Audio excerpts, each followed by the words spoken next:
I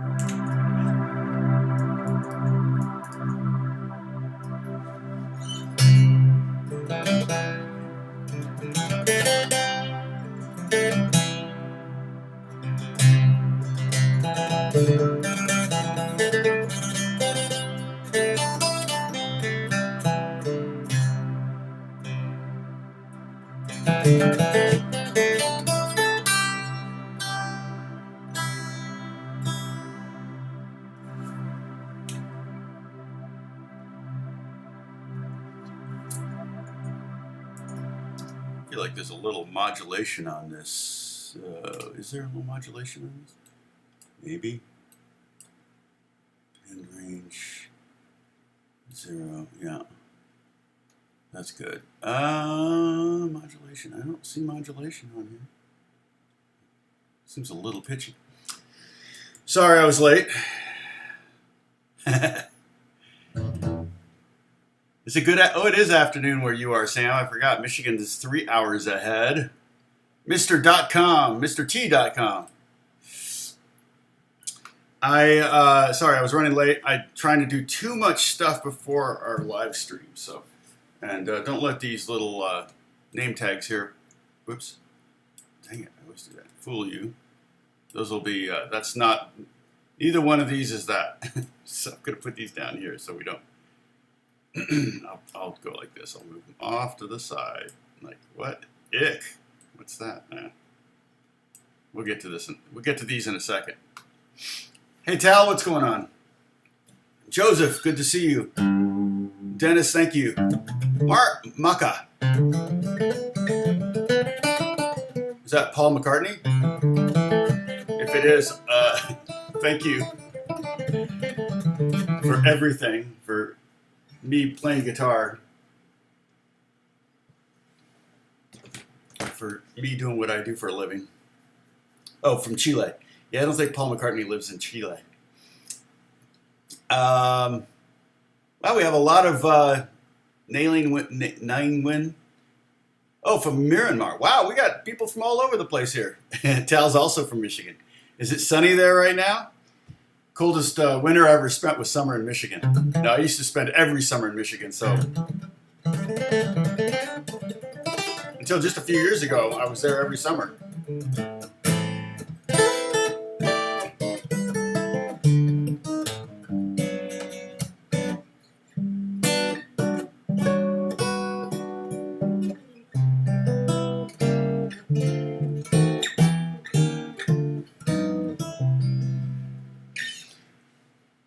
So we're going to work on the A form this week, or today. Last week we did the C form.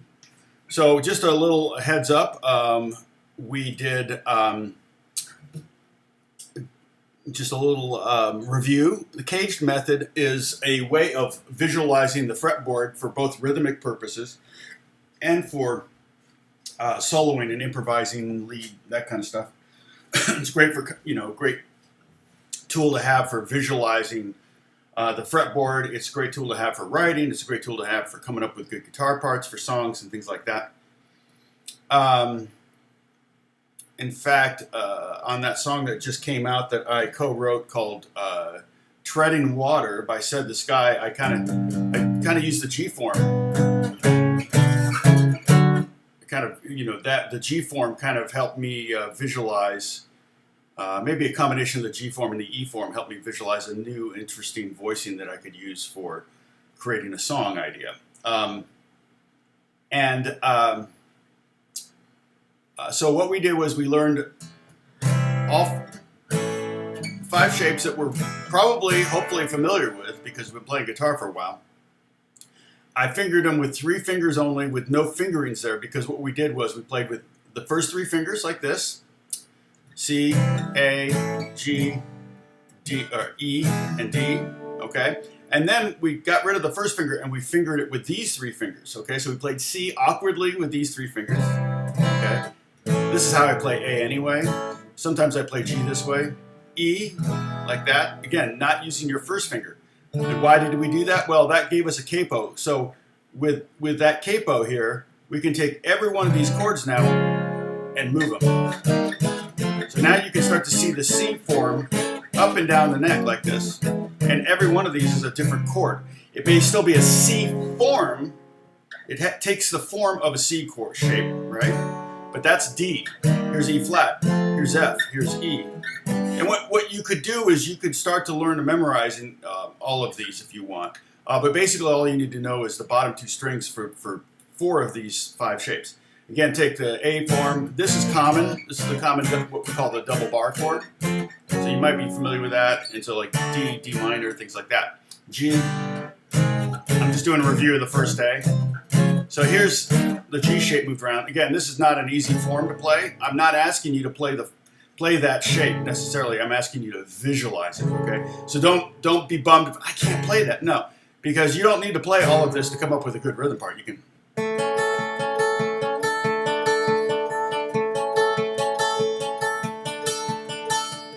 It's based on this form here, or maybe.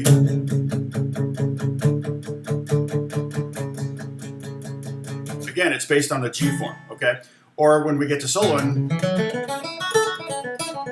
if you can visualize this G form here, now this is actually an A chord. You can visualize that, you're seeing 50% of all the notes in that major pentatonic scale. 50% of the notes are represented by this chord here, okay? And same thing, E form, which is a very, very common, probably the first bar chord anybody learns. And the D form, which is not very natural feeling, but also, again, as you see it up the neck. Okay, so that's what we did. We learned the five shapes in CAGED method, in the name, that's why it's called that. And then what we did was I showed you all 5 shapes in all 5 of those particular keys. So C, A, G, E, and D. And you can see all the shapes, and they all stick together. They still spell out the word CAGED. If you start on the C, anywhere in this pattern, the next one up is going to be A, the next one up is going to be G, the next one up is going to be E, the next one up is going to be D. It's going to do that no matter what. That's going to be consistent. So that helps you, again, start to piece together the fretboard and see the neck in a whole nother way, okay? And quickly sometimes. So as you start to see those shapes connect, and we're gonna do more with that. Now, last week we picked on one of the first shape, the C shape, and we did the shape and we moved it up to D. So we moved it up 2 frets from C here. And that's what 2 frets. So this is C, C sharp or D flat, and this would be D. And then so we did this, and again, you don't have to be able to play that. Although John Lennon, speaking of Paul McCartney, John Lennon would play this. I saw him play a couple videos, live videos of the band back in the early 60s. And so just knowing the shape is there, not necessarily being able to play it, but being able to visualize it, okay? You can see you can see that? That'd be kind of that's a D shape, obviously, right? But that's amazing how much that overlaps with the C shape. It's basically the same thing. And then what we did was we added filled it out so that we could do the pentatonic scale.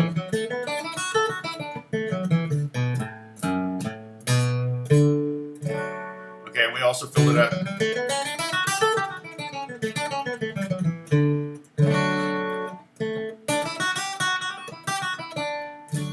Filled it out so we could do the major diatonic scale. Okay, and then I also showed you here's the B minor. So both of those scales work fine over the B minor chord, which is the relative minor. I didn't do that for this next one, but that's all right. Okay, so that's the C shape. So C. The second shape is A. So that's the one we're going to do today. And so here's that shape there. Okay, and now we're going to do this. So here's A, is A sharp or B flat, B, and here's C. You don't necessarily, well, you should be able to play this eventually. This is the second most common bar chord form. Okay, sorry, I'm gonna. Bruce, do I have any questions? Oh, I did the Discord invite. I think I pinned it. So if you want, oh, you know what? I got to drag. Speaking of, let me drag these shapes. Well, we lost a lot of.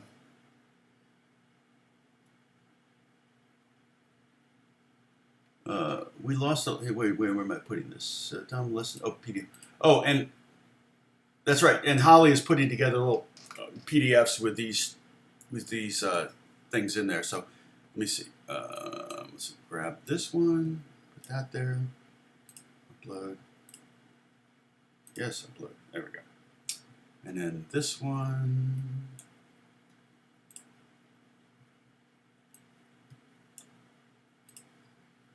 No. Okay, so all three things that I'm going to eventually put up here are already up on the Discord. So if you join the Discord group, it's free, it doesn't cost anything. If you join the Discord group, you can get all the PDFs that I upload, all the screen caps. These are ping images. All of those you can get and download, put them in your own little book if you want, print them up, whatever you want to do, and sell it. Give me a 1% or something. So, I got my coffee. Sorry I was late. I was trying to get too much done before going live, and I went for a run, went for a swim, I walked to Starbucks, and then I did these diagrams. I hadn't done them yet. I was like, oh, I'll have time, and then I'm like, oh man, I didn't have time. Well, no, I had time. I did them, but I did them wrong. And like when I I didn't look at what I did last Monday or Tuesday. And so when I looked, I went, oh, these don't look like I want them to be consistent.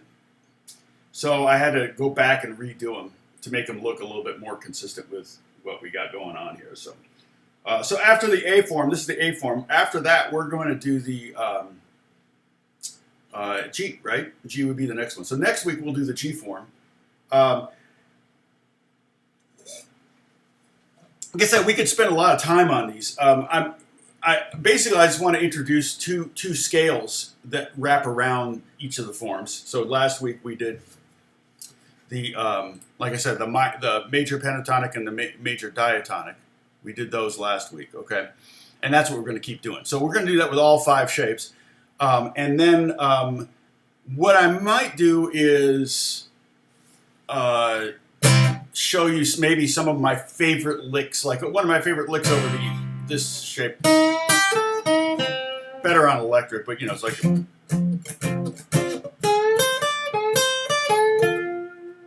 usually, that lick I visualize it right over this, and it's kind of like flat third to third, 5, 6, or down to root. Things like that I would like to show you, and then I would love to do we could do a day or maybe a couple of days on connecting licks, like the. And so I went from the D form to the E form to the G form, and those kind of licks are really fun. And you can ascending and descending. I'm going to have to think about some because when I do it, I'm not really thinking. That's here. So that's a real battle when you're learning to solo. Back in the day, I was always like, do I have to memorize a million licks? And it starts out like that when you're a kid or when you're young and you're learning how to solo. It's like, okay, I memorized this lick now, but then you have to remember to do it, when to do it, to do it. Then you gotta execute it, and it ultimately ends up sounding forced. It's not unlike getting a new pedal. Okay, I'm going to give you a church analogy here for church worship leading guitar players or whatever. You get a new pedal, and especially if it's like a weird pedal, and you find a way to use it on every song for the next 3 weeks because you just spent $300 on this pedal and you want to make sure you get your money's worth.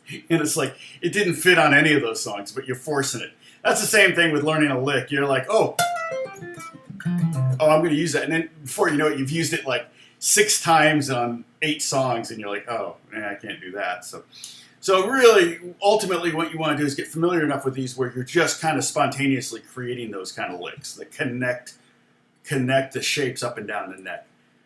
It's totally fine. You don't have to move up and down the neck. You can stay in one neighborhood. That's totally kind of why we're learning the CAGED method. But at the same time, part of the fun of playing is being able to create dynamics, especially when you solo and you're trying to create kind of an arch or an arc of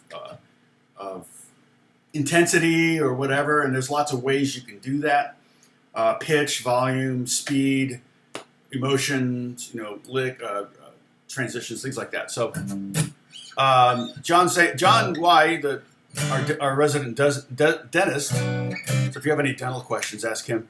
Tom, one thing I like about learning the CAGED system is that not only do the forms give you the major or minor scale, but they also have arpeggios and pentatonic scales as subsets. Yeah, totally. And you can,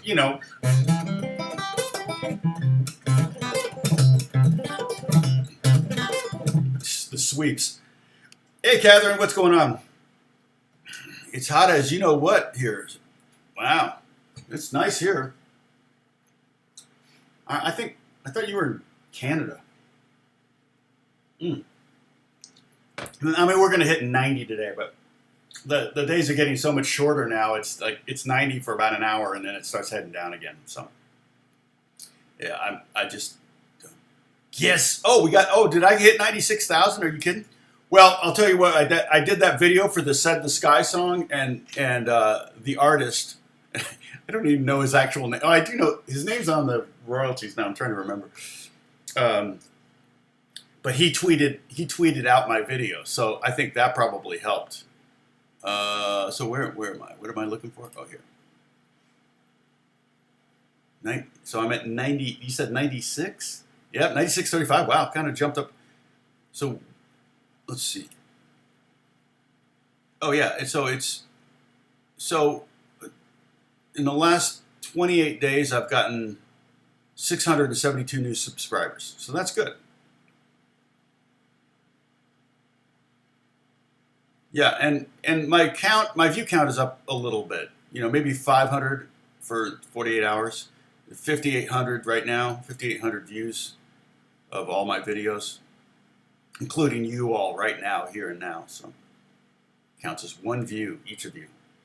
So I mean, it's nowhere near where it was just a few months ago, but it's hard to catch lightning in a bottle more than once. I see that. So it's even especially true seems to be with TikTok.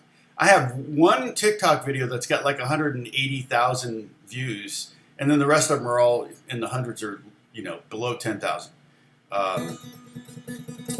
And so you just never know. I actually may do another one. I may do another one today. Maybe I'll do another one today because my TikTok blew up when I did this one weird triple harmonic thing, and so I'll do maybe another one like that. People seem to like those. So, oh yes, that's right. You're getting tons of rain. That's from Yeah, Nashville got so flooded a few years ago. Remember that when all those guitar? I think Vince Gill lost a bunch of guitars, which is so sad because he had such great vintage guitars. Oh, 92. Holy cow. That is hot. Okay, so let's talk about this A form. Okay, so remember, you can play A like this. There's a million ways to play A. I could do a video on that. I probably should, right? All the ways to finger an A chord. And there are probably more ways than I think of. But here's open, first finger, second finger, third finger. Well, some people can do this, where they bend their first fingers like that, so they can still get the open E string. Okay, I've done that before, but some people do that. Oh, Tom, you've got some orphan label text. Yeah, I know. I'm gonna use that later. I didn't want to have to type it again. Thanks, Holly. I'll use it in a second.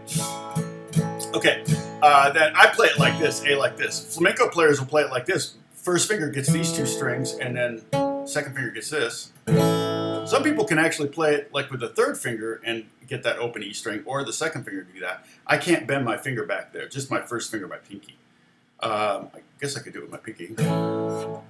Yeah, so and then this way too. So kind of like a D7 squished, okay? Like A major 7, real pretty chord if you move your first finger up. So they're all on the second fret. I've had students do that. I've seen people do that. In fact, that's actually not an uncommon one because they're going to...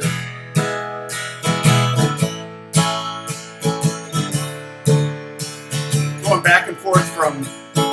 I should do a video on this. How many ways are there to finger an A chord? Of course, that could be construed by junior high kids as a whole other thing. Okay. Yes. I know, we could use some of that rain, right? Here on the west part of the continent. Okay, so, okay, Holly, I'm going to put this to use now. Let's see, I'm going to move this one over here. I'm going to take this one and put it here. And then I'm going to go over here. And I'm going to grab this and put it here. And it's going to be really big for a second until I can grab it. And where's the little dot? There it is. I can make it small-ish. Okay, not small enough. All right. And there's the major pentatonic. So what I did was I kept that shape there so you can still see the A form. So we took that A form, played it with these two fingers, bar at the 3rd fret with barring. I'm not getting the 6th string. I'm touching the 6th string, so it's deadened. But if I'm going to do this chord, which I just did it the other day for a song.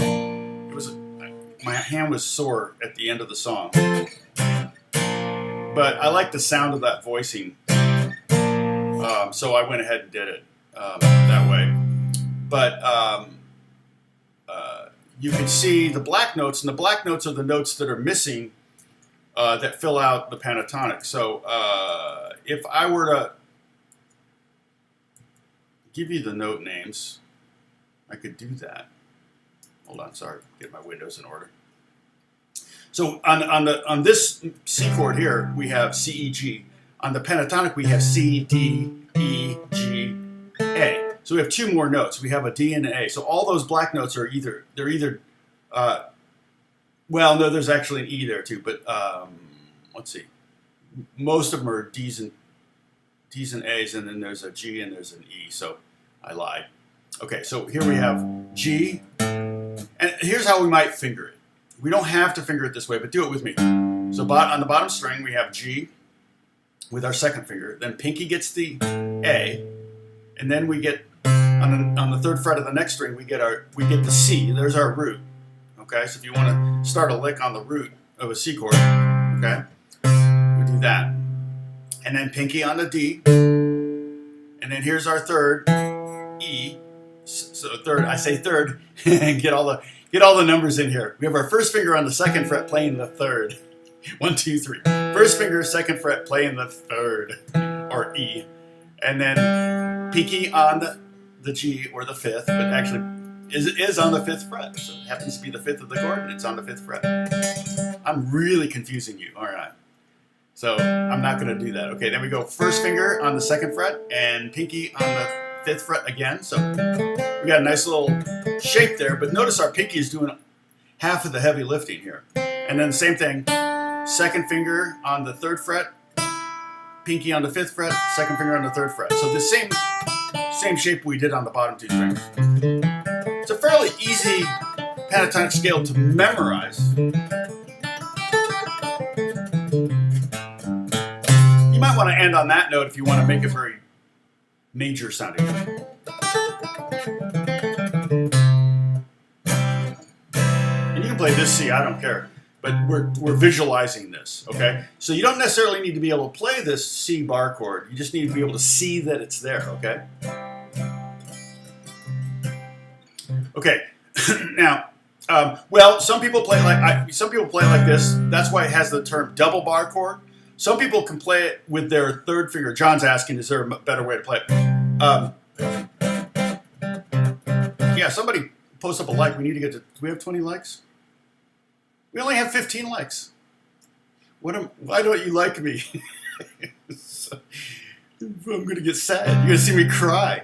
Okay, so some people can actually do bar this and then bend your 3rd finger back so you can get 3rd fret, 5th fret, 5th fret, 4th fret, and 3rd fret again. They can do that. I can't do that. I can't. But sometimes I'll play double bar like this with my pinky.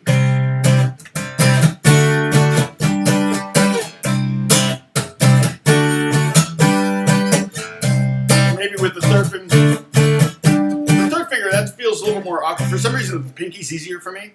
But yeah, you can do it that way. You just might not be able to play the top string. Okay, you might only be able to play the middle 4 strings.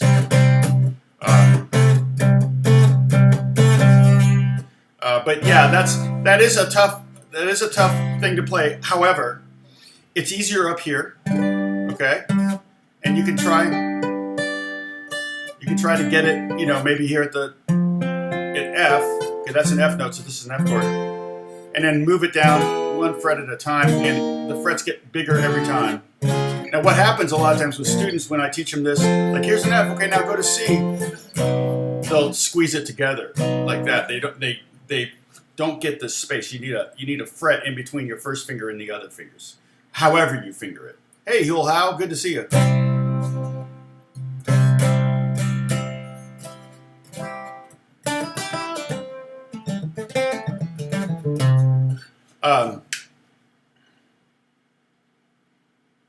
Oh, the squished. John learned it this way originally. Okay, so I'm just catching up here.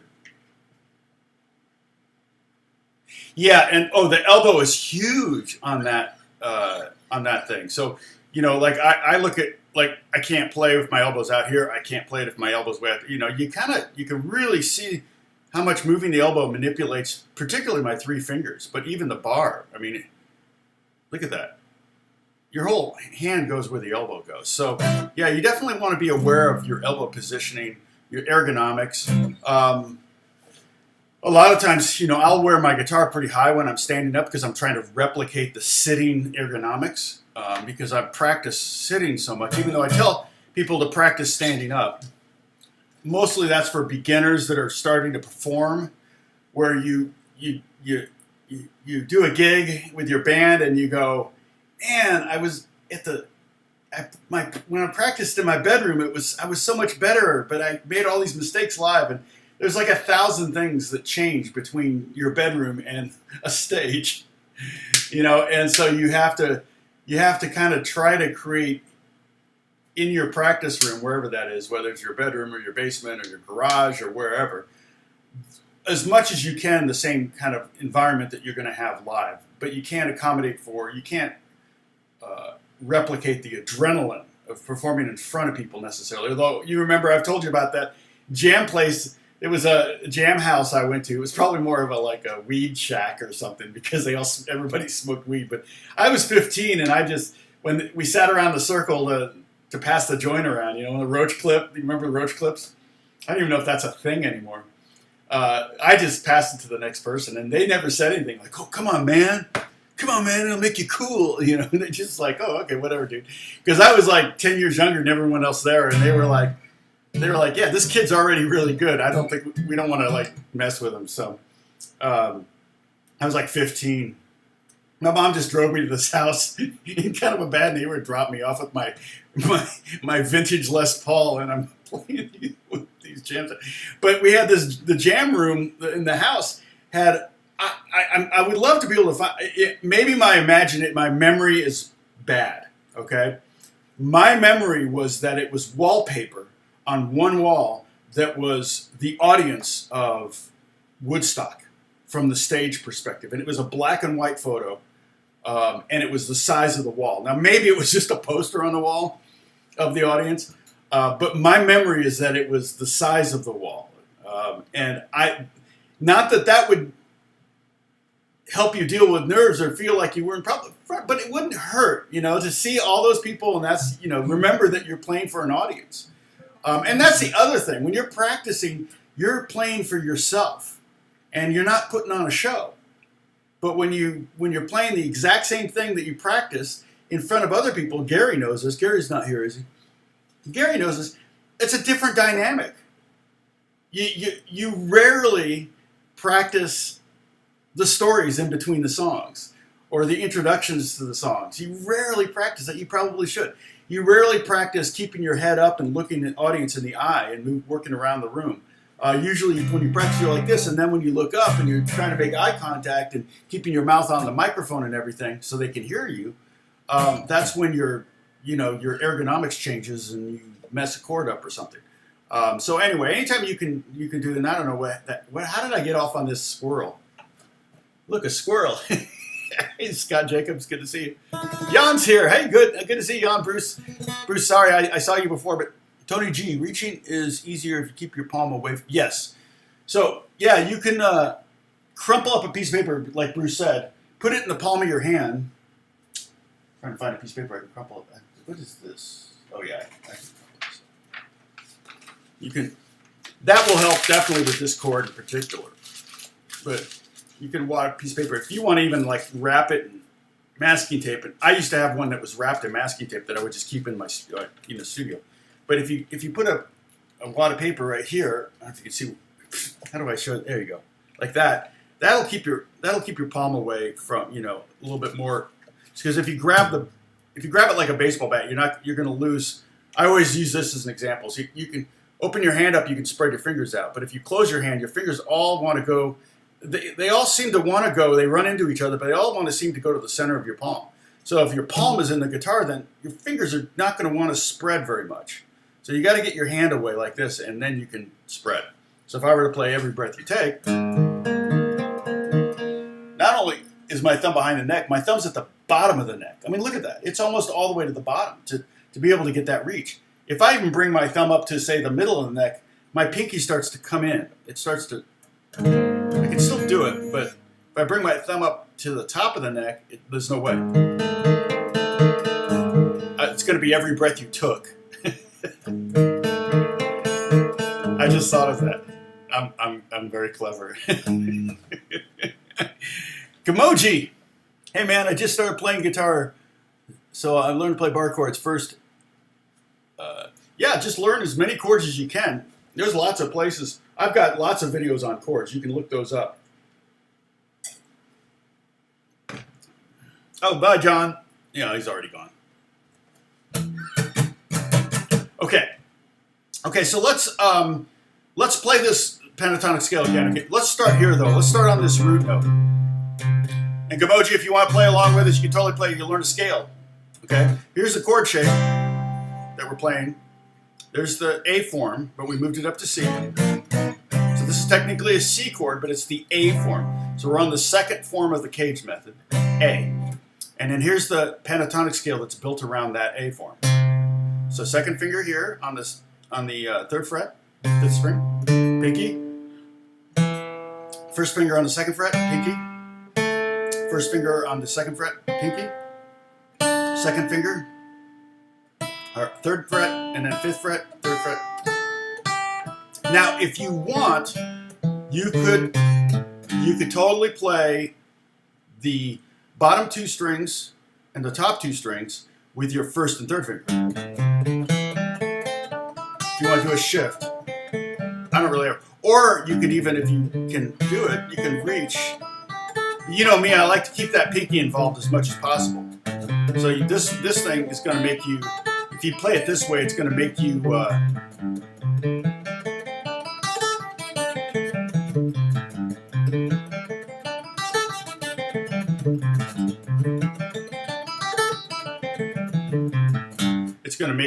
probably tuck away your pinky. So you can either play it like this, with a little shift. Okay. So what I want to do is, I'm going to play a lick, and then you guys try to copy me. Okay.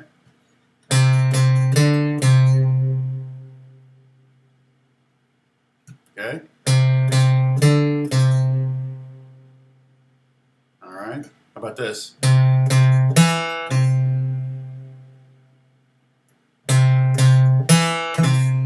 See what I did? I went C, C, E, C. How about this? Frere Jacques.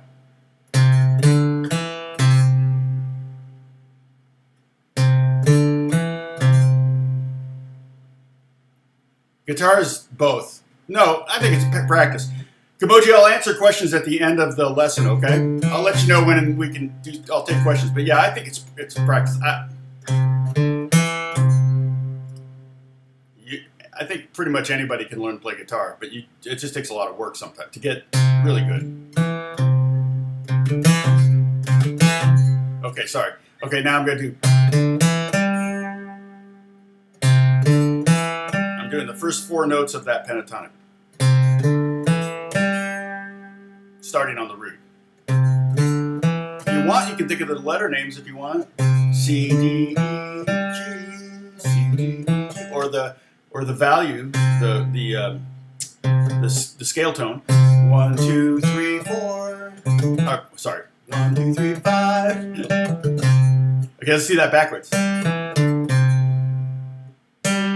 know I'm going too fast for some of you, but I'm just kind of showing you the licks. Now, look, I got a little pad here in C.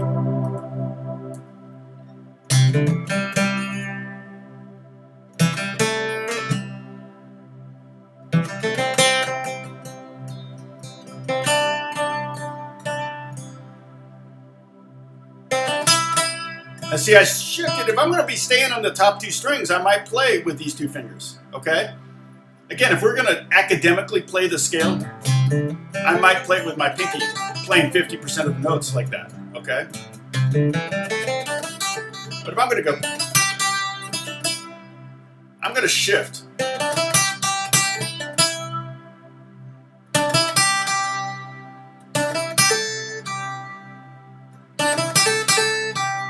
And notice that I'm tending to resolve to, sorry, get my windows in order here. I'm so confused. Notice I'm tending to resolve to notes in this shape. Okay, so a lot of times I'll do like go to that, maybe go to that A, but then for resolution, I'm going to go to one of the notes in this shape.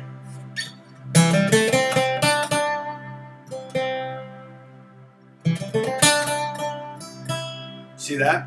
If I sit on that D, it's beautiful, but it wants to resolve somewhere. It either wants to go down to C or it wants to go up to E.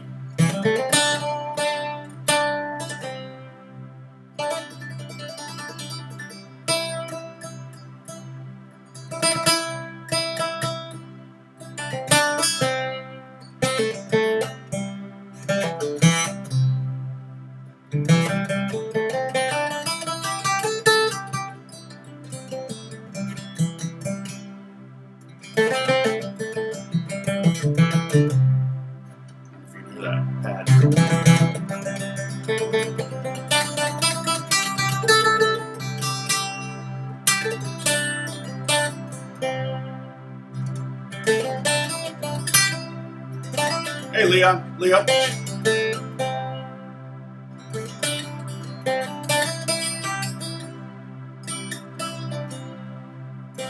Hey, Metal Gaming.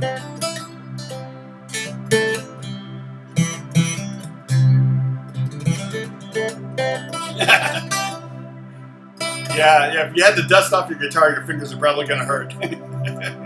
So, first clue. All right. Okay, so now I'm going to show you the diatonic scale. Okay, so I'm going to drag that over. Okay, the major diatonic, I have that little thing there. Okay, so it's going to be really big at first, and then I got to make it small. Drag it over here. And this is the major diatonic. Now, that highest note up there, the note right here, right there, you don't need to worry about that, okay? I just put it up there because it's in the scale. And right now, I want you to just put your second finger here on the on that C note, okay, on our root. You see the little R on the blue note there? That's our root of the C major or C major diatonic scale. Okay. You don't need to say major diatonic, you can just say major scale. Okay, that's shorthand. Everybody knows what a major scale, diatonic scale is a major scale.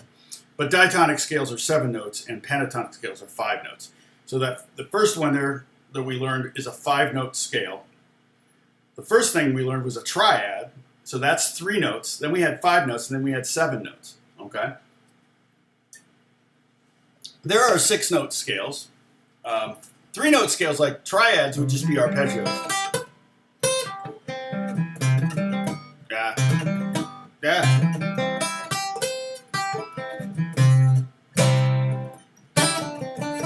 Okay, so if we put our second finger here, I'm gonna show you 1 octave of do re mi, and this is literally do re mi starting on a C note. Do re mi fa sol la ti do.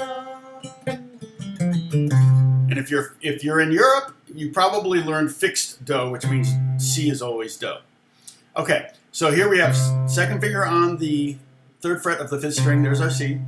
Pinky, like we're playing the pentatonic, on the D. So far, here we go to this next note, E, on the 2nd fret of the 4th string with our first finger here, okay? So far, we just played the pentatonic, right? We played 1, 2, 3. Well, here's where it changes. We're gonna play the 3rd fret with our 2nd finger. There's our F. And then here's the G on the 5th fret. Let's play that much of the scale. Play it up and down. Okay, that's a good little snippet to practice. I'm sorry, I know I'm going too fast, but do, re, mi, fa, sol.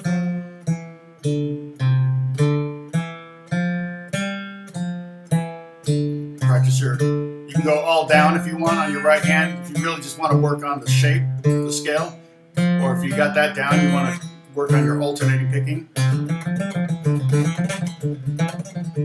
Got it.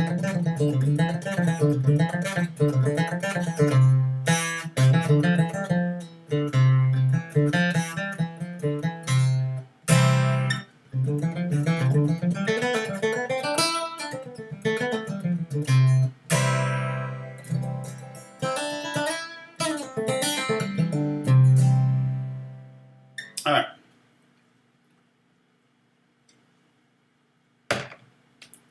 So,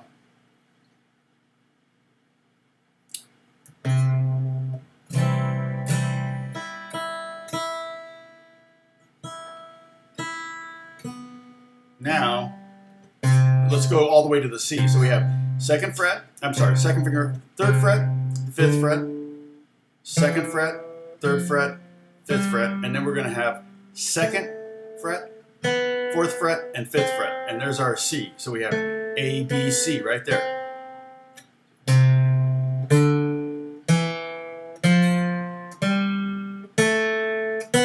You can look at that diagram or you can look at my hands. Doesn't matter. We're going from R to R. Kind of a pirate thing. R, R.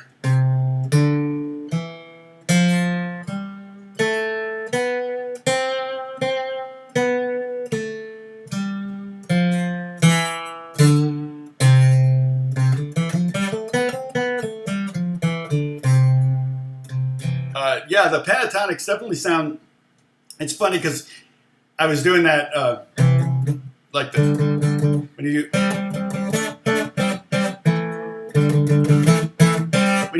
in the movies and TV shows back in the 60s and 70s, if they wanted something to sound Japanese, they do that, right? Play pentatonic.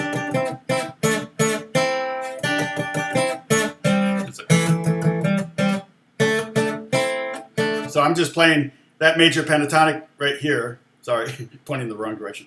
Right there, and I'm just playing 2 notes at a time. I'm playing like those 2 notes on the, and then these 2, right? And so, right? So that's like the stereotypical, and so I was, Michiko Hill is she's the keyboardist at my church, and she's from Japan.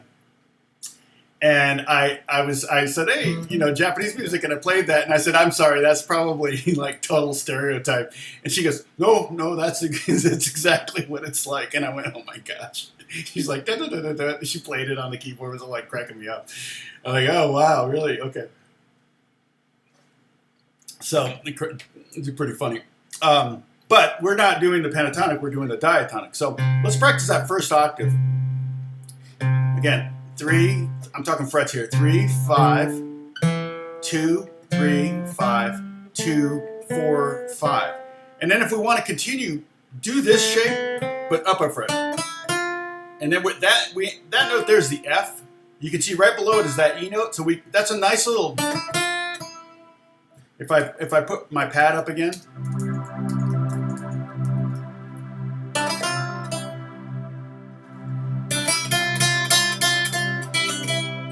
Right?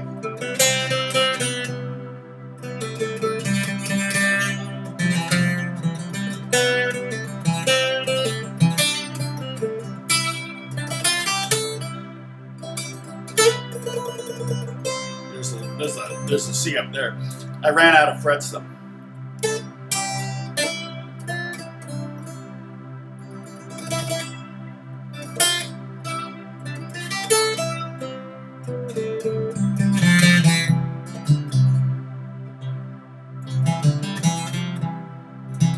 I'm gonna leave this pad going for a second so you can kind of jam if you want, okay? Can you hear that pad?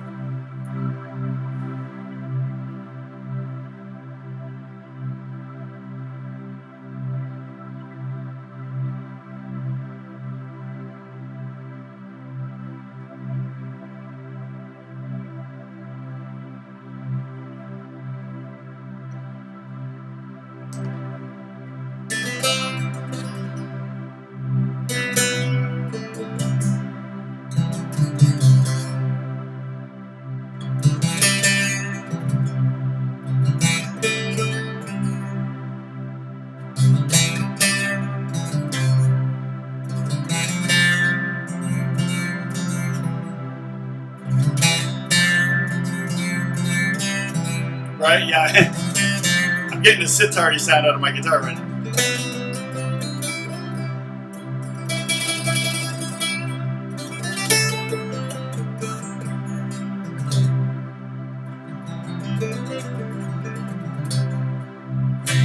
Okay. Let me shut off that. All right. Okay. So I was just kind of noodling around the pentatonic and the diatonic, both of these two scales here and here. What am I doing? I can't. Like I always say, I'd be a horrible weatherman because I can't master this pointing in. Now the other thing about this is that the relative minor to C major is A minor. So you could use both these scales, no problem, if the chord was A minor. So let's say I take this.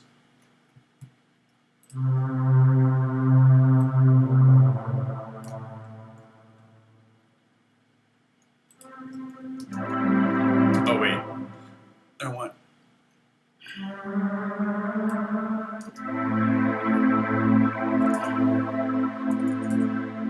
So that's an A minor chord.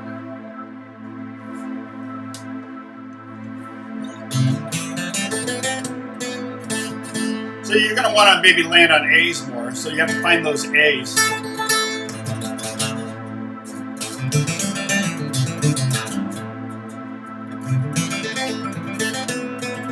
That B always sounds good over the A minor. I think it's too loud.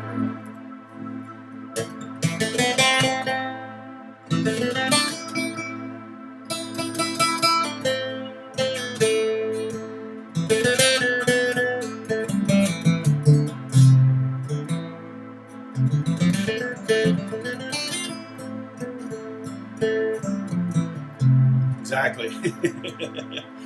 Exactly, Leo.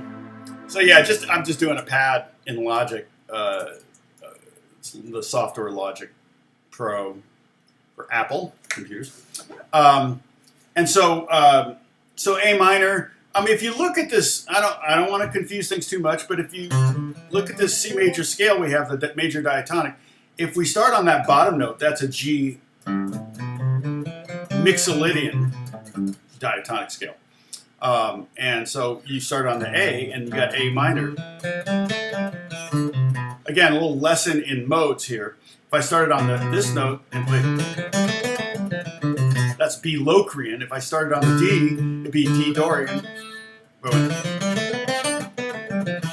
If I start on the E, it's E Phrygian.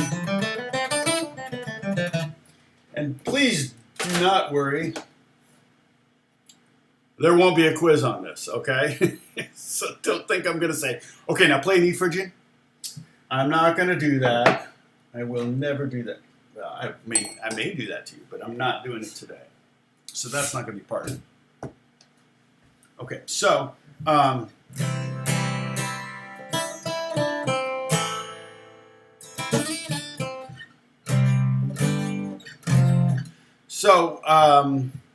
let's see. So what I did here, again, just so you know, the Pentatonic Scale, I kept the triad part, or the A form part of the CAGED method. I kept that in blue so you could see it. I put R's where the roots are. So whatever note that is, I didn't put fret numbers here technically, right? I mean, technically, I'm there. If it's no frets, then you can assume that this is first fret, second fret, third fret. That's what you're seeing up there. But I didn't put fret numbers because I want you to realize these are all movable, okay? So I didn't just show you an A form shape, C chord, and a C major pentatonic scale, and a C major diatonic scale. I didn't just show you that. I showed you 36 different things, not just 3, because every one of these things is completely movable. Because there are no open strings, completely movable. So if I want to play D major pentatonic, then all I gotta do is put this finger. I'm not gonna isolate it. This finger here. I gotta put that on a D note. Well, here's C, there's D. Now I just play D major pentatonic, okay? If I want to play F, I gotta find D, E, F. So you can literally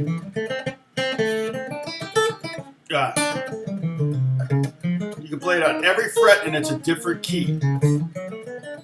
So you've just learned not 1 but 12. I don't know. I can't do it. All right.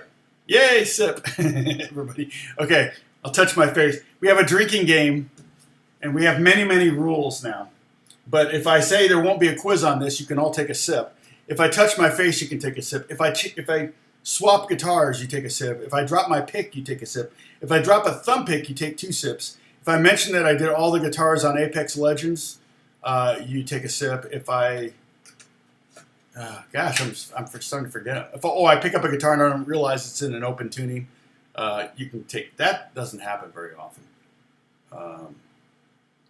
Yeah, and I'm here every Monday generally. Although last week I had to take Alex to the airport, and we are going to do a live stream that will probably be during the maybe on the weekend or something where Alex is just going to bring me guitars and I'm going to talk about them. So. I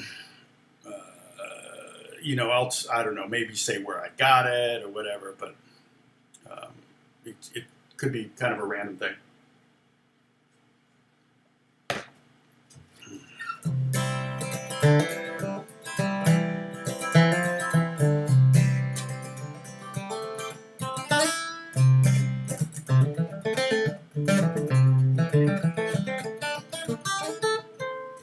No worries, John. I wouldn't want you, if you came off a bender, I wouldn't want you. Most of us are, everybody, what are you drinking? I'm drinking coffee. Everybody's going to kind of chime in here and say, probably mostly coffee, tea, water is what we're looking at. Maybe some Diet Coke or something. Open G, yeah, Open G is a great tuning. I like Open G for slide. My dobro is tuned in Open G. Generally, I play dobro in Open G. Any type of lap stuff, I like to play in Open G. Not bluegrass G, which is GBD, GBD. I usually like to have that power chord. So, hey, Brian. So Holly's drinking coffee, I believe. Oh, Leon's drinking tea.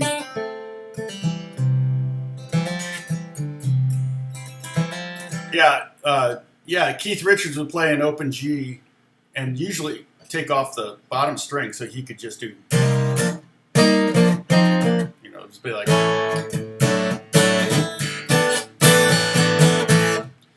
he basically just take his finger and made his human capo here, his index finger, and he just, everywhere he played was a major chord, and then he could hammer on things in front of it. So yeah, totally amazing.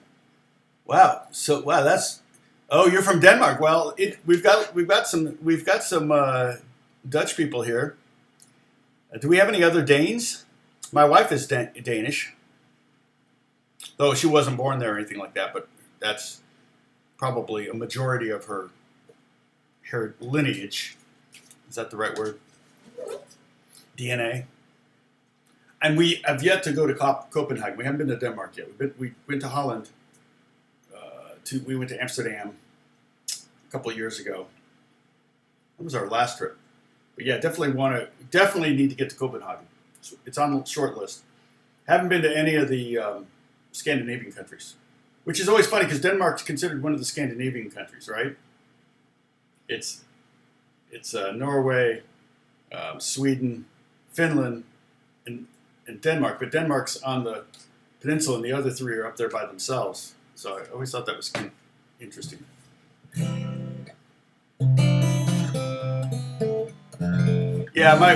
My wife is Danish. Yeah, I mean, she looks Danish. If she went to Denmark, everybody start talking to her in Danish, right? That's the language, Danish. That happened in Amsterdam. On the flight, they assumed she was German. I'm kind of a mutt. I'm British, French, and Bohemian, actually, believe it or not. Which is probably why I like gypsy jazz music.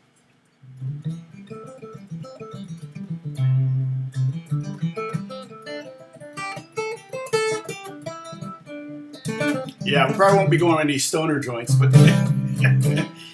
not really a big deal anymore. It's totally legal here in California. So it's like people smoke it wherever.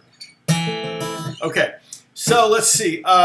Let's just review this C major diatonic. Okay, play second finger on the 3rd fret, and then pinky on the 5th. Second finger. I'm sorry, 2nd fret, 3rd fret, 5th fret, 2, 4, 5, then 3, 5, 6, and then 3, 5. Don't worry about this. Don't worry about that note. Okay? Hammer on this note, and then go to that note.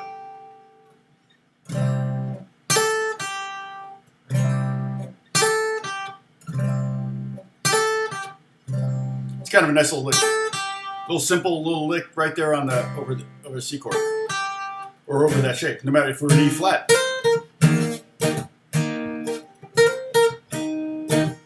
Wouldn't matter where we were.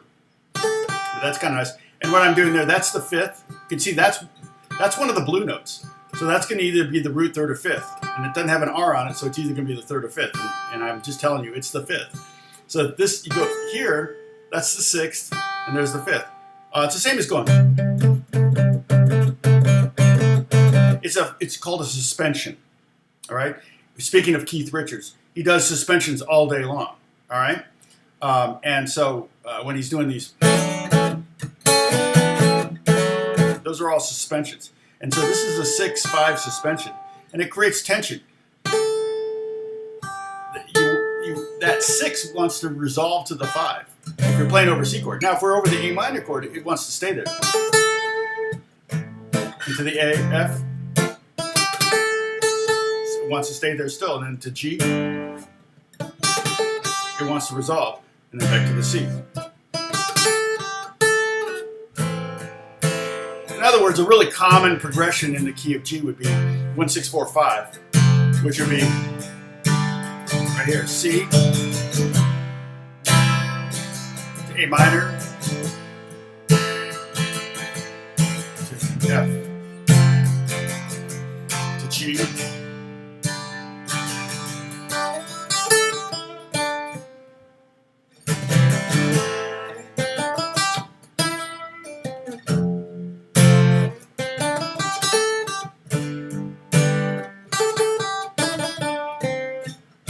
okay? So what I'm doing is I'm playing a C progression in an open position. Just using the open chords for the most part. Here's that F chord you were wondering about then. The goal there is to make that F chord sound like an open chord, but it's not open. It's not an open string in it, okay? But so that's the progression that, say, is happening in the music, whether a keyboard player's playing it, whether another guitar player's playing it. Well, I want to solo. Here, I'm going to solo here in this position.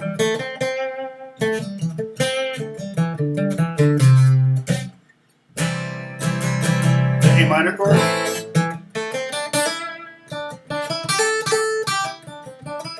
I might use the diatonic scale. I might use the pentatonic scale.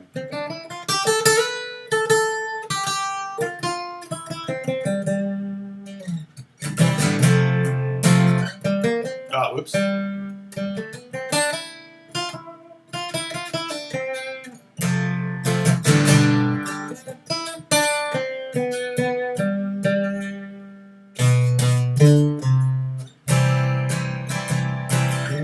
So I'm just using the shape, the A form shape in the C position at the 3rd fret to find the 2 scales that are to to find two scales that I know are going to work. Okay, so that's kind of the whole point of learning CAGED method is in this case I was using it to create a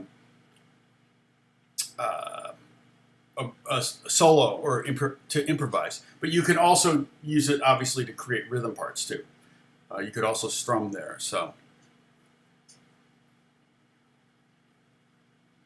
it's still illegal there. That's funny. So in Denmark it's illegal, but in Amsterdam they practically give it to you on the street for free.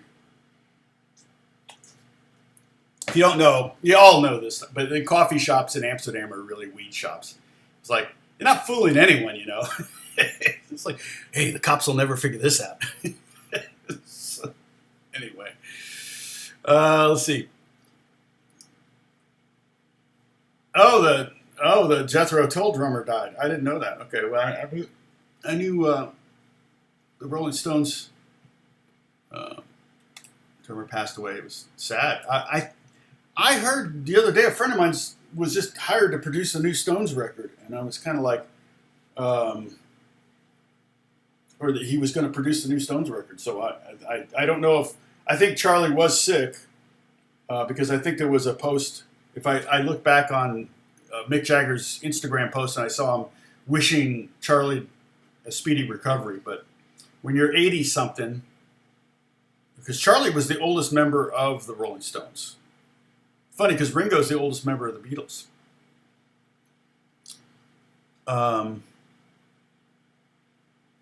Ian Mosley, who's he the drummer for? I should know, but I don't. Was that Judas Priest? No. You're going to tell me here. Double sip. I touched my face. Let's see. Oh, you can go to Christiana in Copenhagen. They sell all hash and joints there. Cops can't close it. It's a hippies. Yeah. Oh, there's that. Yeah, and Copenhagen has that. Yeah, they have that. Copenhagen has that. What's the name of that amusement park that's like that? Basically, the cops are kind of hands off with that. What's the name of that amusement park in Copenhagen?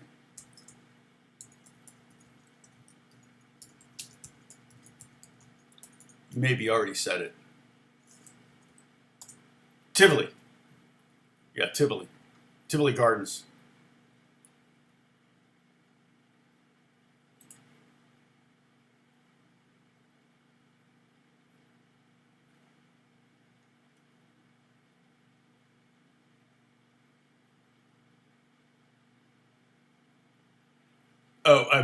Leon, so you're saying you like the gypsy jazz? You're looking forward when I do something electric. Actually, my next song that I may even try to record it today. I'm getting it down. Is the song called Emma Louise? I wrote for my daughter, and I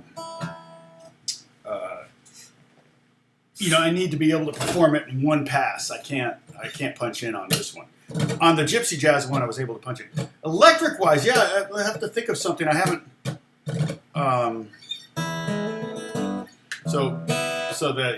The next one I'm recording is going to be fingerstyle, and I wrote this song. I kind of wanted something a little bit quirky because my daughter, fun but quirky, pretty and quirky like my daughter. She's a goofball. She's amazing. She's 20. She'll be 24. 20.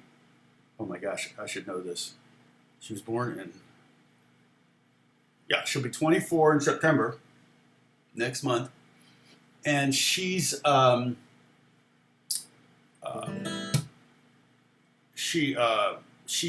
does travels around the country speaking in front of thousands of junior high kids and just entertaining. She does youth events for Christ in Youth, CIY, based in Joplin, Missouri, where she lives. And so it's amazing to me that she can get up in front of people and entertain them. And you're like, what? Why is that amazing to you? That's what I do. I'm not really playing guitar or teaching guitar. I'm just here to entertain you. Let me entertain you. But, question mark. Oh, you like that? Oh, Leon, I do have the tab for that. I created it. It's like 9 pages of PDF. And I was thinking about trying to figure out this whole Etsy thing and uploading it to Etsy and making it for sale for like $4 or something. I mean, I don't know. I think Etsy has this weird thing where you got to pay 15 cents a month or 15% of the value per month to keep it up there or something. And I don't want a monthly anything. I don't mind paying them a commission when it sells, but to have a monthly Etsy, that's kind of weird. So I might seek a different way, or just say, you know, maybe set up I've got a PayPal account. I could maybe have somebody PayPal me $4 and I'll send them the PDF or whatever. So,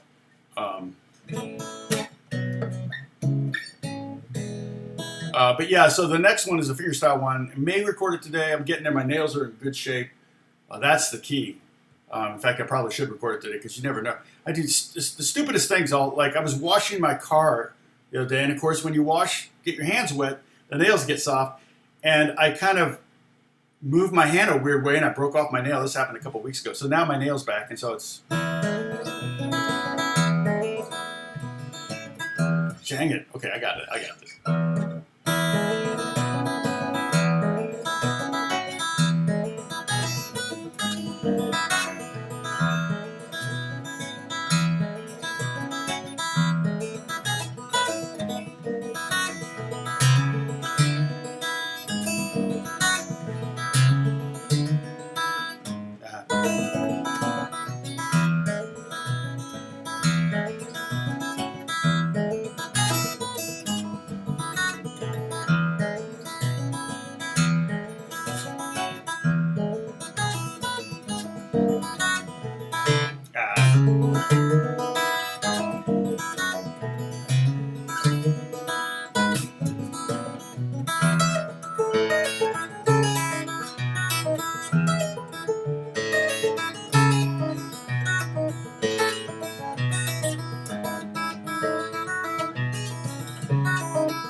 No, then it goes. No.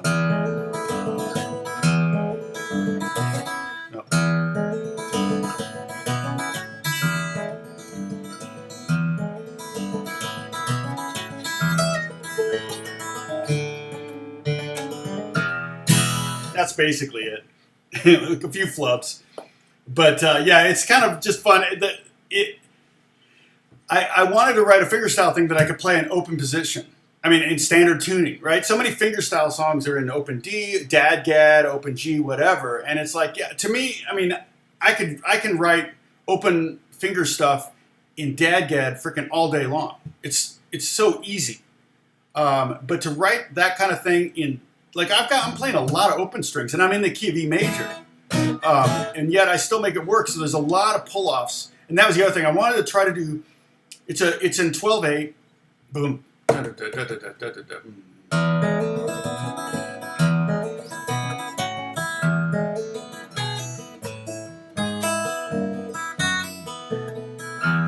wanted to do to practice my pull-offs so that I wasn't treating them as grace notes, but actual as the value of a triplet. So my point being, if I treated it like a grace note, it would be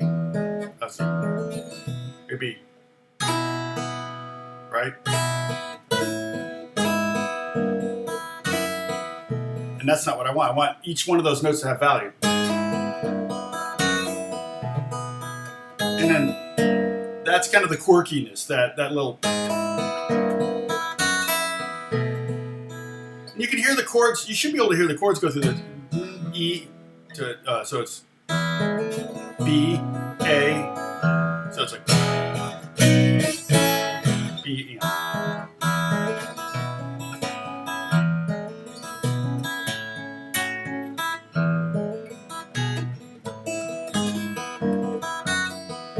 So it's a lot of pull-offs on the E string, so I have to keep my hand away from the edge of the fretboard, so I don't accidentally mute the open string. And I like having the bass line move a lot, and then that's just basically A to B again.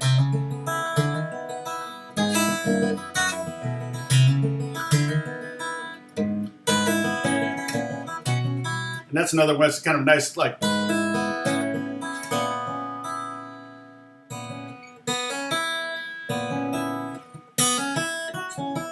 The melody is actually very simple, but I'm using.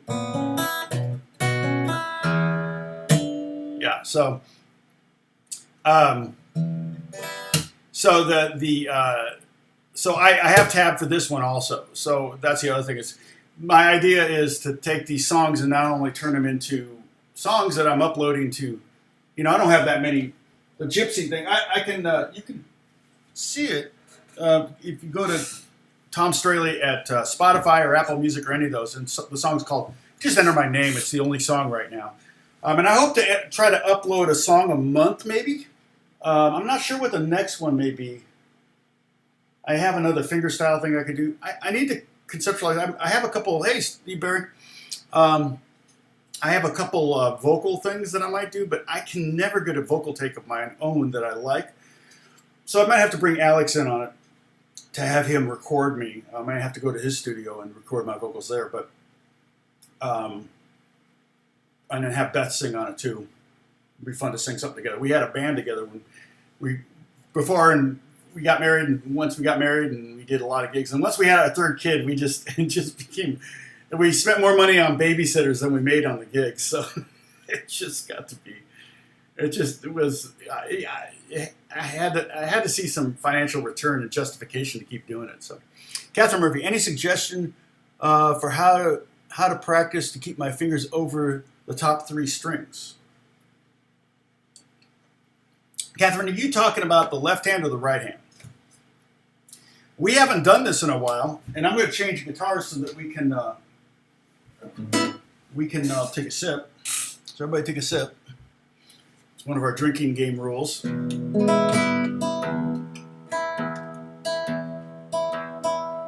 Oh, I would love.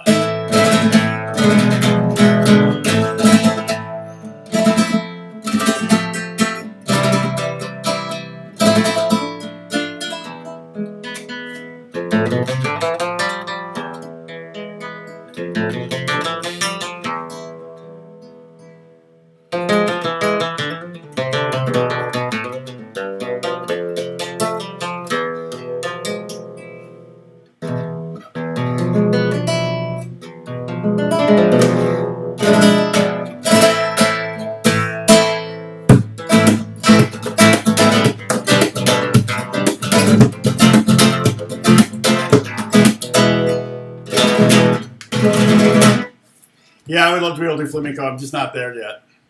I can't sell it. The gypsy jazz thing I can sell pretty good, and in a recording setting, live, I wouldn't want to sit down next to some gypsy jazz players and go, "Hey, yeah, I can play gypsy." No, I wouldn't do that. Even the fingerstyle thing, it's like I have my little things I can do, but I couldn't do fingerstyle for an hour and entertain people. Oh, your right hand. Okay.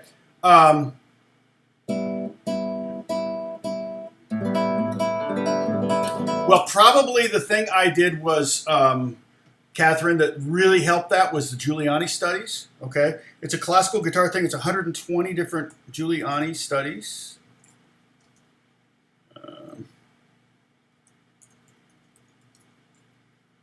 Oops, Giuliani.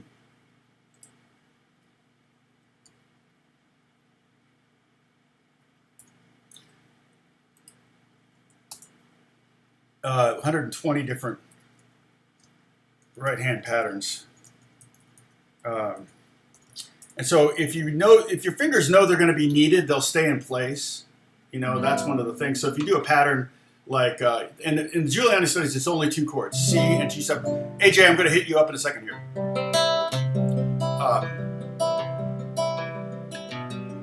So the idea is you don't really have to think about the left hand once you get that down.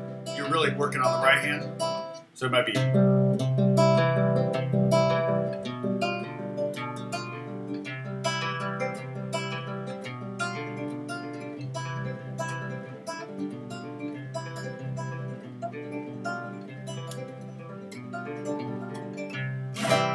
Yeah, and I have a lot of classical guitar pieces, so I might work up one of those and record that too. So that may be one of my next things is the classical guitar. It's so hard to record nylon string guitar though; it's just brutal. Okay, the squeaking thing. I'm going to change guitars again, so everybody can take another sip if you so desire.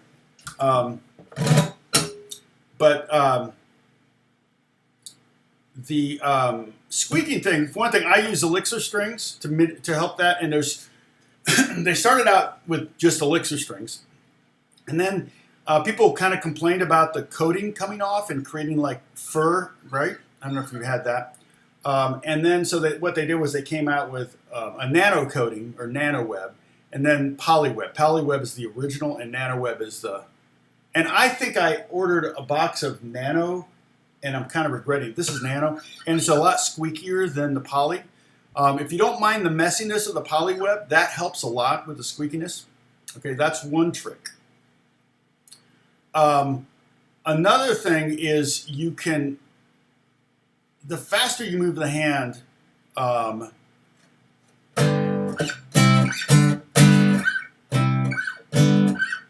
you can hear the squeak there. The faster you move your hand, I think the squeak goes away a little bit more. So if you kind of delay your shift to the last second, then maybe you can mitigate that a little bit. The other thing is you can lift your fingers more off the strings. You got to be careful though, because you don't want to necessarily hear. Certain keys might sound really bad with a lot of open strings in them. So that's another thing you can do.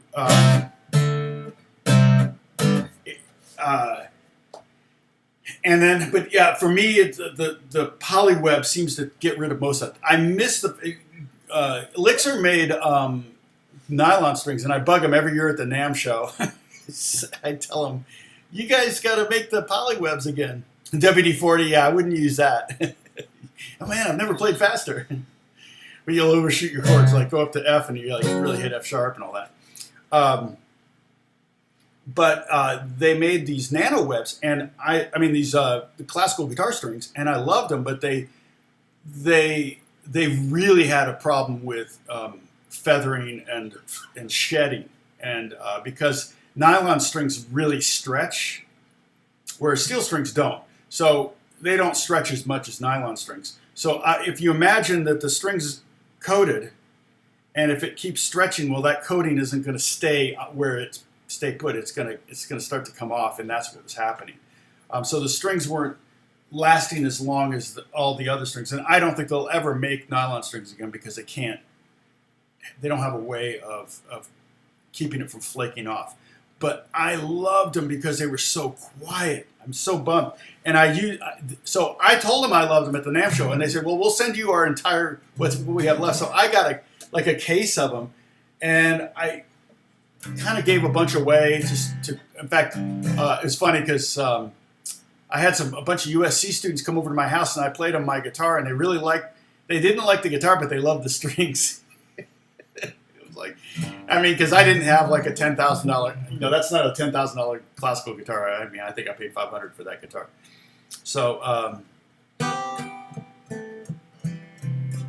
just reminded me of someone that said to avoid single coil hum, play faster and turn the single coil hum is not a problem. To play faster. That's funny. You might be able to angle your guitar though. A lot of times the hum is being worsened by speaker magnets, by lighting, really computer screens. So I do like cheap electrics. So like I've got this. Let's just hooked up.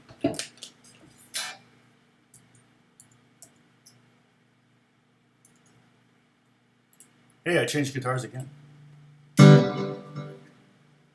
I've got a noise gate on this, but so if I were to hit a chord and hold it, you could, on the recording, you could probably hear. I'm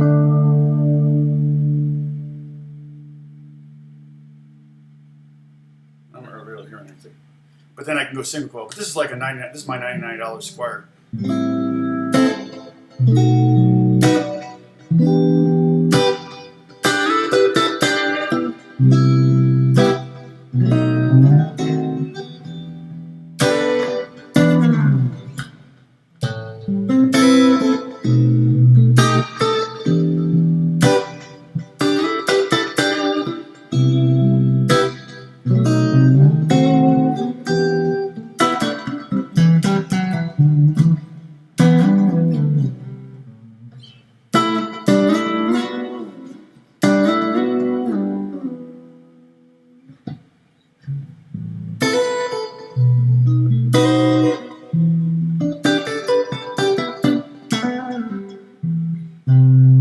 That's funny. I've never heard that. I mean, here's the thing. If you're playing, Jay Maskus, I'm not sure, but if you're playing, you don't hear the hum. It's when you're letting notes ring out when you tend to hear the hum. I'm not hearing any right now. I have compressors on, but it's really not bad. Yeah, crazy. I don't know. Maybe I don't have a compressor on right now. Compressors make it worse. But if you're playing really fast, you don't really have you don't have an opportunity to hear the hum. So.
I don't know what I'm doing. From Jack Lloyd K.O. Jack Lloyd. Where's Jack Lloyd? Wow, where was that? Questions from Jack? Boy, how far back was it? Sorry, Jack. Oh, there we go. Okay, so I've concluded that each chord shape, C, A, G, E, or D, carries with an associated diatonic pentatonic. Yep, exactly right. Key of which is set by the root where the chord is. Yes, exactly right, Jack. And so that's what we did this week. We did this. We did the two different scales, but basically very similar scales. So keep in mind the first thing there is the triad, just the blue notes there. That's a triad. That's 3 notes. Okay. The pentatonic is a triad plus 2 other notes, so that's 5 total notes. I mean, you look and see 12 notes, but there's only 5 notes there: C, D, E, G, and A. And then the major diatonic is 2 more notes, so that's 7 notes. Okay, so we have 3, 5, and 7. 7 notes diatonic scale, and there are 6-note scales. There are 4-note chords and stuff, but so 7 notes, and that's C, D, E, F, G. You know, this. Oops. In fact, I could do the pad thing.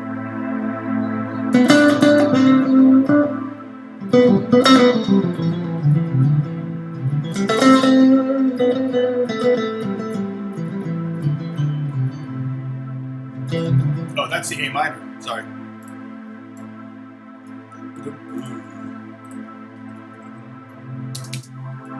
So here's C major.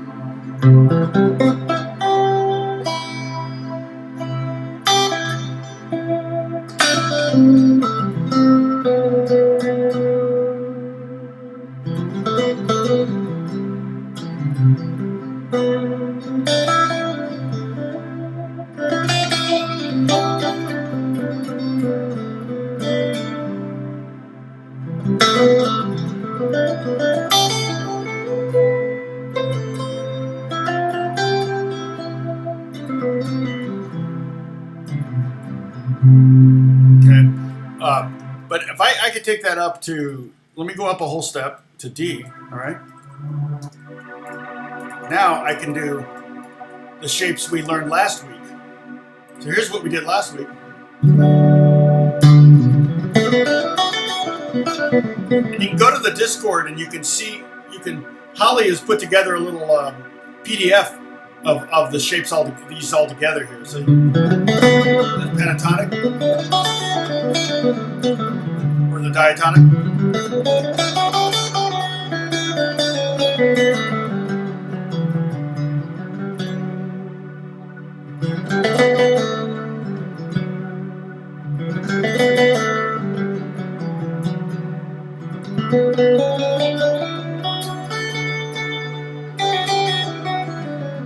So that's the pad, a D chord, D major triad.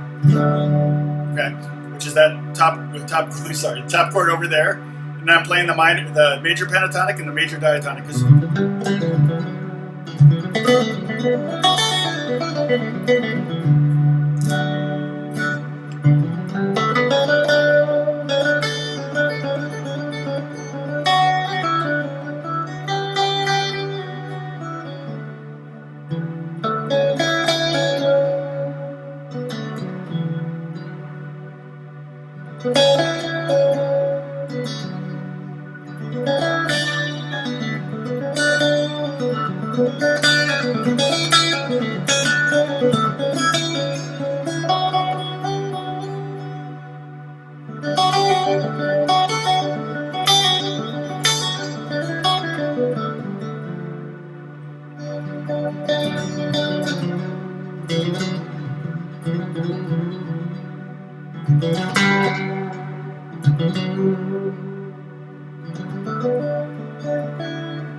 Yes, I'm definitely visualizing those chord forms.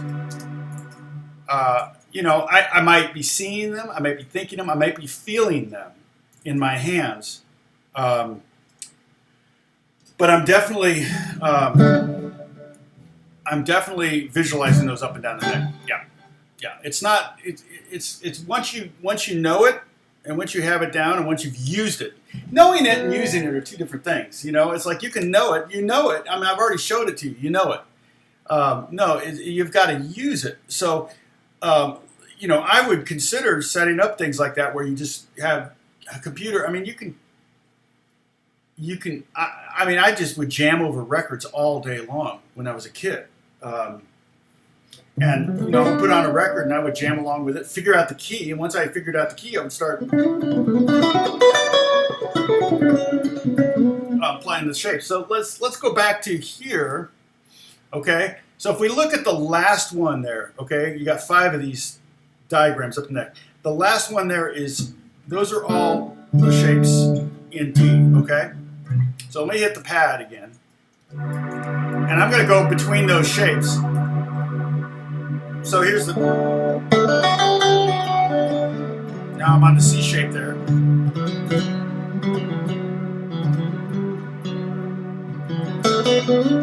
Now I'm on the A form.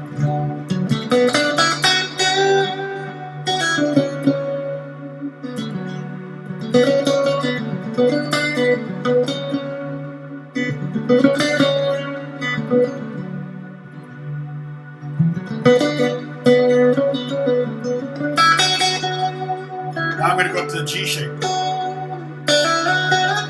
I might do one string. That's a great way to practice playing in a key. Is to play. Trust me. Who did I sound like right then? It sounded like John Mayer, right?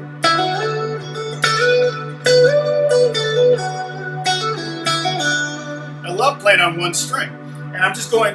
I'm not necessarily visualizing the shapes at that moment, though I totally could. So like D shape, E shape, G shape. Anytime I want to stop at one of those positions and play through it, then I can visualize the shape there.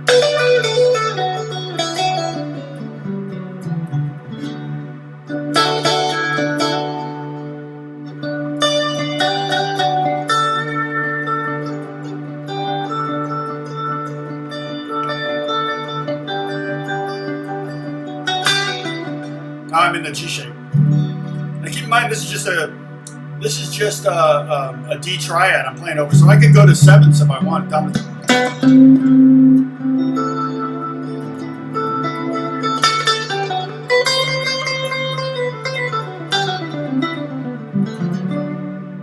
I can play kind of more bluesy over this. Now I'm visualizing this E form. The E form. This is a D chord, but it's E shaped. See. Shaped like an E chord, up here at the 10th fret, and that's putting a minor pentatonic on top of it. There's the rub, that F against the F sharp in the chord. There, resolve it.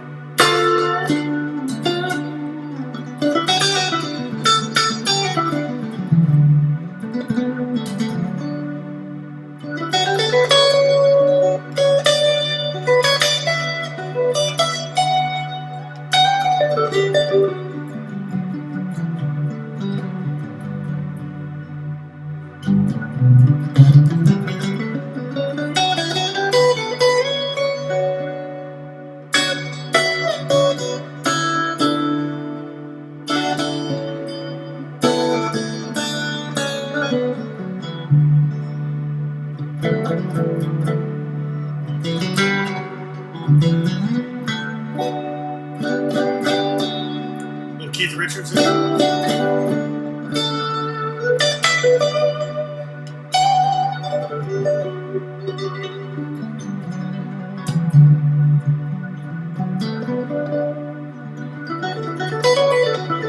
But also, John, I can play different triads. So like, I can play instead of the D major triad over the D chord, I play A major. Sounds really nice. Or G. Play F minor, or F sharp minor, sorry.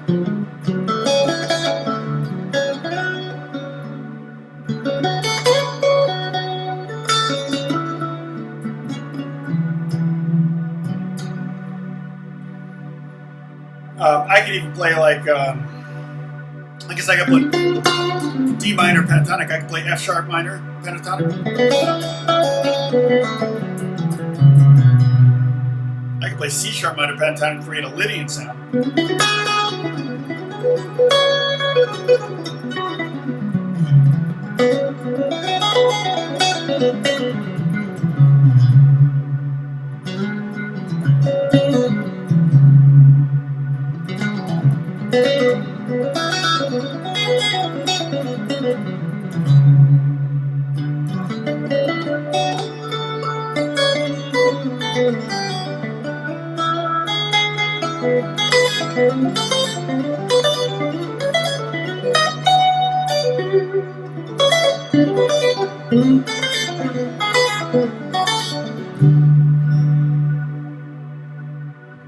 Is there a second in there?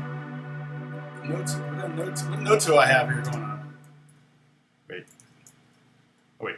Let me do this. That's a B minor. No, that's a D. Oh, I've got a B in there. I'm like, what the heck? Why am I hearing a B in there? That's funny. There we go. There's D major. I had B minor going on with a D in the bass, though.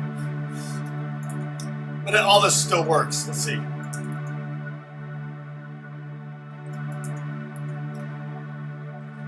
So again, I'm playing. So bottom, this one right here, this is what I'm visualizing, okay? I got the D shape, I got the C shape, I've got the A shape, I've got the G shape, I got the E shape, I got the D shape.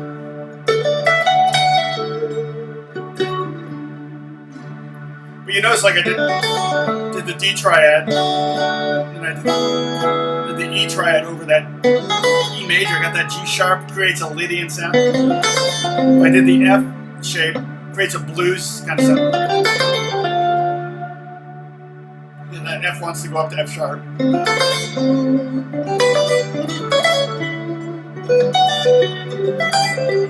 I play C over D.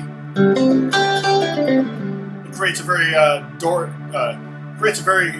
Mixolydian sound, kind of a blues, that dominant D7, like a D7.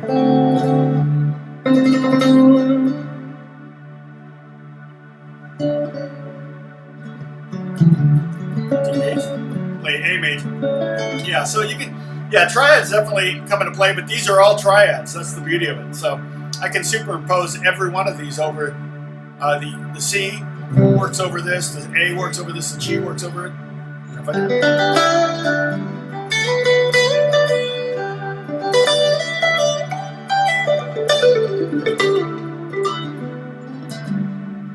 G works over it. What's the next shape? The E shape. I play all E shapes. Like I said, it kind of has this Dorian thing.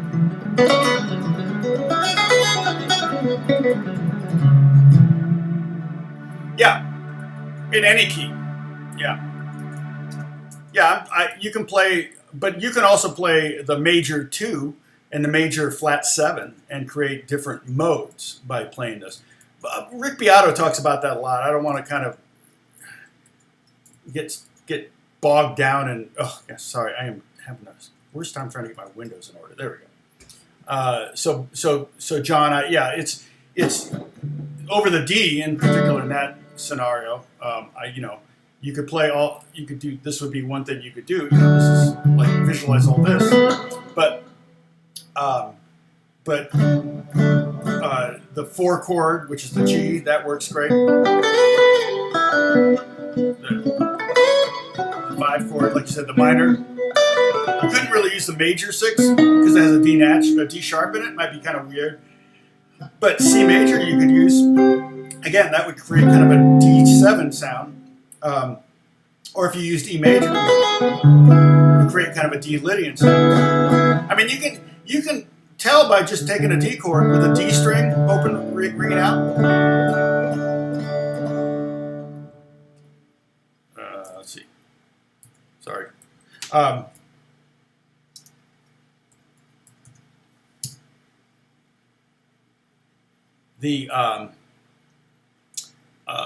You can just take that D chord and move it up with the bass notes, and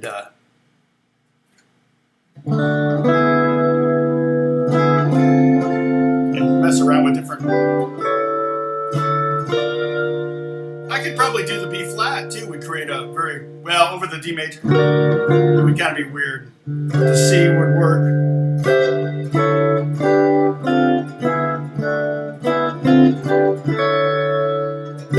I mean, anything will sound like it works until you put the other notes in the triad in. Anyway, I'm getting very sidetracked here.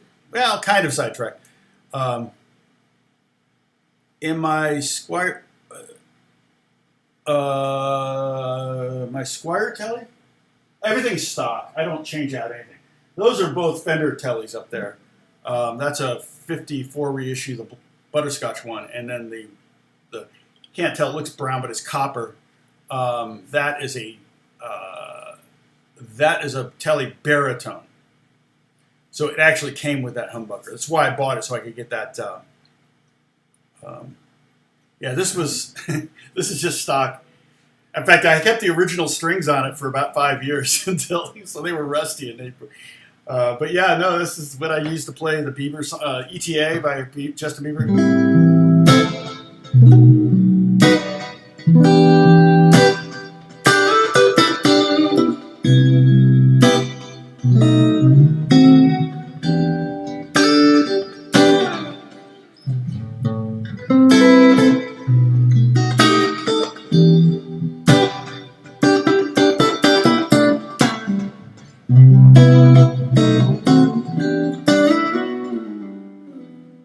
Yeah.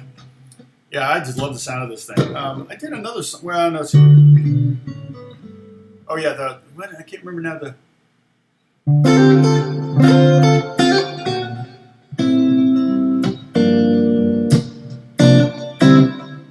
What was it?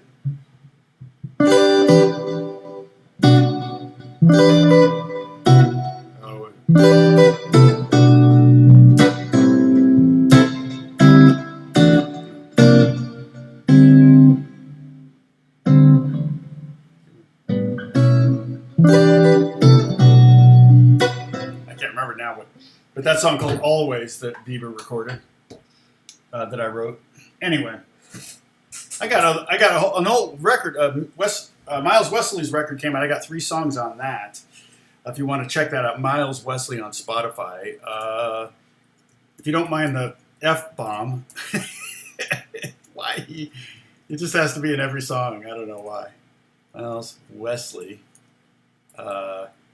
They just did a video for the song called California Reaper. And I know how to spell California. Reaper. So you can check that out. Hey, Gary, I talked about you earlier. You're going to have to go back to the first half hour. I was talking about performing. And you are one of the few up here that I know in particular performs. And I said, I doubt that you probably practice telling stories or doing intros to the songs in your, when you rehearse. But one of the things I want when they perform, they often say, oh man, I played so much better in my bedroom. And there's so many different things the difference between how you're playing in your bedroom and how you're playing in a club. If you're standing up and you're in the club and sitting down at home, that's a huge ergonomic difference. If you're, you can never factor in the audience thing. You're always going to be nervous. In fact, I played at a restaurant for at least a year. It may have been 2 years. Every day at noon, Monday through Friday, I played classical guitar at a restaurant in the bar to people that weren't listening to me, but it was mainly to try to get me to be less nervous in front of people when I played solo guitar, which is always difficult because if you make a mistake, everybody's aware of it.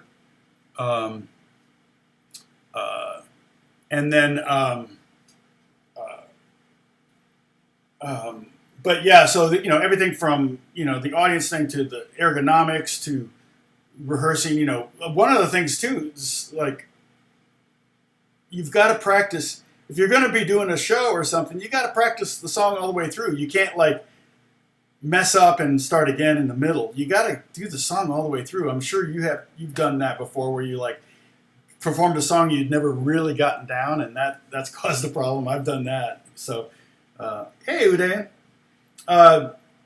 your knees hurt. Hello. We suddenly have a sudden surge. Is there a big bump here? Yeah, there is. Look at that. That's so funny. I'm just finishing up the lesson here, mostly taking questions. The Mexican-made Fenders are really nice, actually.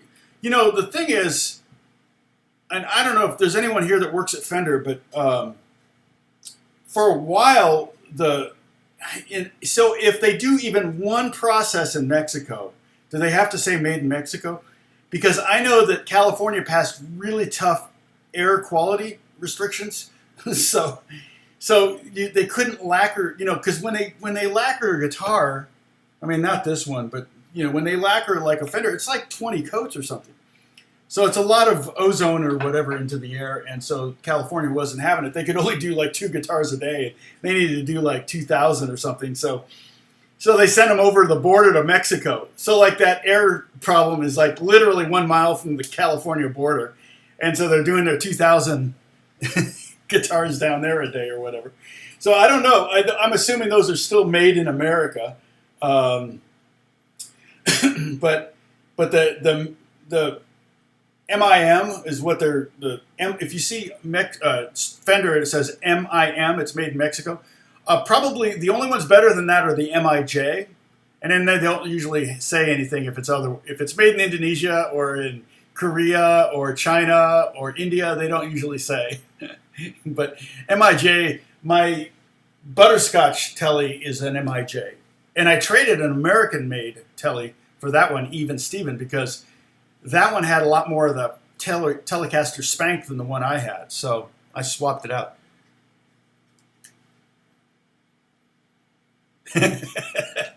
Your knees. Yeah, you've been wearing masks for a long time. Then you always wear a mask at work. Yeah, I know. It's like, yeah, it's got to be brutal. But in fact, I was thinking I gotta.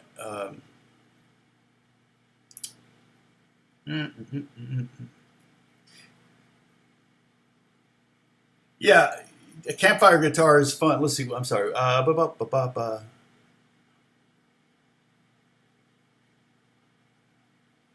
Yes, my knees hurt. He joined a fiddler's thing, so you just you could. The great thing about bluegrass is if you're just playing rhythm, it's more right hand. The chords are going to be pretty similar. You're throwing a capo to play an A and things like that, so it's not horribly difficult. All right. So there's not.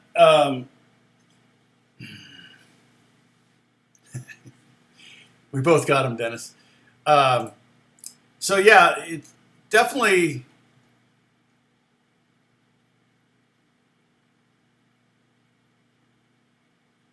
Oh, I wish I still had my '83 Fender Ibanez Road. Well, actually, I do. Alex has it, and he's using it on records like you wouldn't believe, because the '80s thing is really big right now. So that thing has a really cool glassy out of phase sound that Alex has been using on a lot of records lately. So he has both my Roadstar and he has my '79 Fender Hardtail. So he's been using both those a lot on records.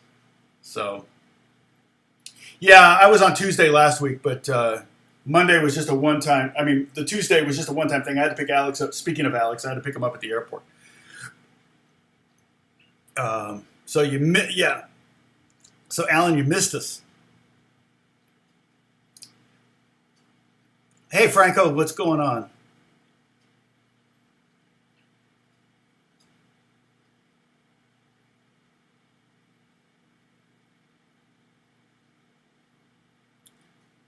Oh, that's hilarious. Well, and was that in front of an audience? My knees hurt playing the D scale, or was that just in the group?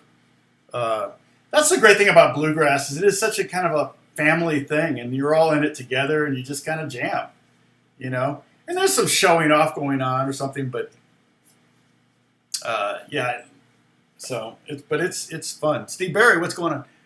My first two electrics were Ibanez's. I still have them. An Ibanez 175 copy and a 335 copy. The Artist, that's a 79. My 175 copy is, I think, a 74. It was a lawsuit model. Did I get? Well, no, I had a Les Paul after. And I think I traded the Les Paul for the 335 now that I think about it. So, well, listen, I'm going to take off. I'm going to do some work. I'm going to try to record that Emma Louise today. I don't know. We'll see if I can get it down.